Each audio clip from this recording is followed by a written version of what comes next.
Hi, ഇന്ന് നമ്മൾ നോക്കാൻ പോകുന്നത് നിങ്ങൾ എങ്ങനെയാണ് നിങ്ങളെ കാണുന്നത് എന്നും മറ്റുള്ളവർ എങ്ങനെയാണ് നിങ്ങളെ കാണുന്നതെന്നും യഥാർത്ഥത്തിലുള്ള നിങ്ങൾ എന്താണെന്നും നമുക്കൊന്ന് നോക്കാം.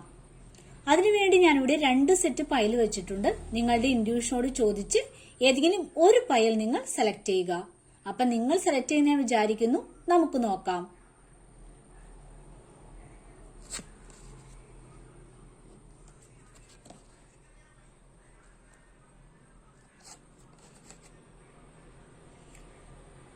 നിങ്ങൾ നിങ്ങളെ കാണുന്നത് ഒത്തിരി പ്രശ്നങ്ങളിൽപ്പെട്ട് മറുകര കാണാൻ കഴിയാത്തൊരു വ്യക്തിയായിട്ടാണ് നിങ്ങൾ നിങ്ങളെ കാണുന്നത്.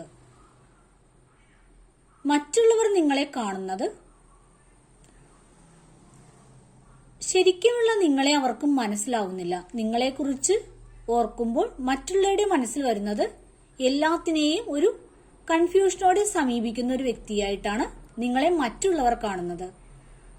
പക്ഷെ യഥാർത്ഥ നിങ്ങൾ എന്താണ് എന്ന് ചോദിച്ചാൽ നിങ്ങൾ ഈ ഭൂമിയിൽ വന്നിരിക്കുന്നത് മറ്റുള്ളവർക്ക് ഹാർമണിയും എല്ലാവരുമായി ഒരു ബാലൻസ് ചെയ്ത് പോകുവാനുള്ള കഴിവുമുള്ള ഒരു വ്യക്തിയാണ്.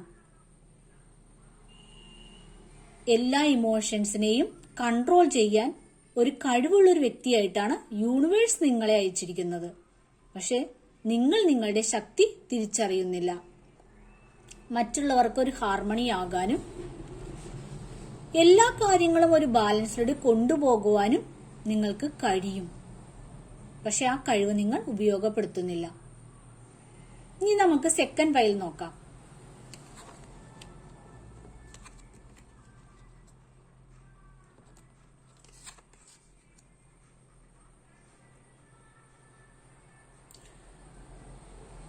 ഈ സെക്കൻഡ് പയൽ അനുസരിച്ച് നിങ്ങൾ നിങ്ങളെ കാണുന്നത്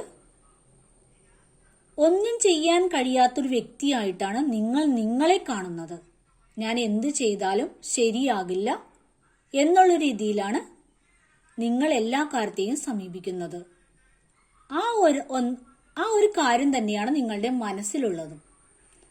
പക്ഷെ നിങ്ങളെ മറ്റുള്ളവർ കാണുന്നത് എങ്ങനെയാണെന്ന് ചോദിച്ചാൽ എന്ത് കാര്യത്തിനും ഹാർഡ് വർക്ക് ചെയ്യാൻ കഴിവുള്ള ഒരു വ്യക്തിയായിട്ടാണ് മറ്റുള്ളവർ നിങ്ങളെ കാണുന്നത്. പക്ഷെ ശരിക്കുള്ള നിങ്ങൾ എന്ന് പറഞ്ഞാൽ സ്വതന്ത്രമായി നിൽക്കാൻ കഴിവുള്ള ഒരു വ്യക്തിയാണ്. ആ രീതിയിൽ നിങ്ങൾ നിന്നു കഴിഞ്ഞാൽ എല്ലാ തരത്തിലുള്ള അബണ്ടൻസും യൂണിവേഴ്സ് നിങ്ങൾക്ക് നൽകും. നിങ്ങൾക്ക് തന്നിരിക്കുന്ന ഒരു കഴിവ് എന്ന് പറഞ്ഞാൽ സ്വതന്ത്രമായി നിൽക്കാനുള്ള ഒരു കഴിവാണ്.